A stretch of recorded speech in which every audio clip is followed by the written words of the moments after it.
Chcel by som vám predstaviť AEGčko z produkcie CIMA CM048 alebo inak AK-74 Reelwood Full Metal.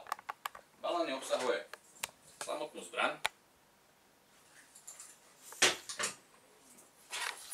zásobník HiCap na 500 gulí, akumulátor 8,4 V 1200 mAh s malým konektorom, nabíjačku s malým konektorom,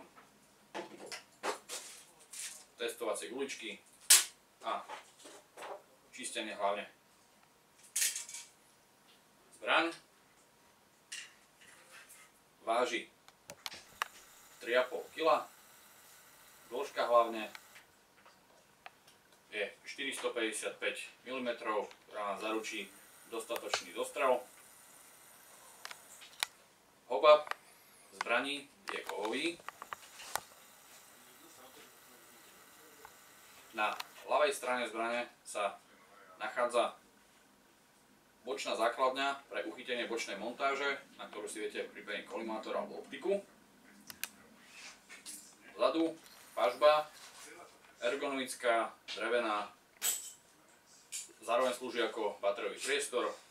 Na ľavej strane pažby sa nachádza aj oko na popruh, zadné, a predné oko sa nachádza pred pažbím. Zbraň má nastaviteľné zadné mieridlá,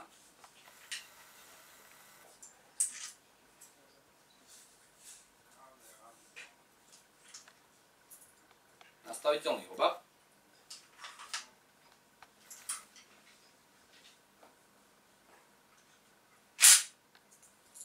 na pravej strane sa ešte nachádza prepínač režimu streľby, hore safe, v hornej polohe, v strednej polohe auto, streľba dávkou a spodná poloha semi, streľba jednotlivo.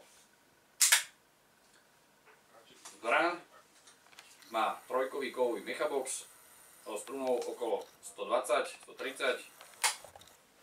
Vyprodukuje vám to úsťovú rýchlosť okolo 430 fps, čiže stop za sekundu. Záťažový motor. Zásobník do zbrane do zásobníkovej šachty vniká veľmi ľahko, aj veľmi ľahko sa vyberá von podvihnutím páčky pred spúšťou. Sám som vlastníkom dvoch podobných modelov od tejto značky CIMA, môžem len vrelo odporučiť.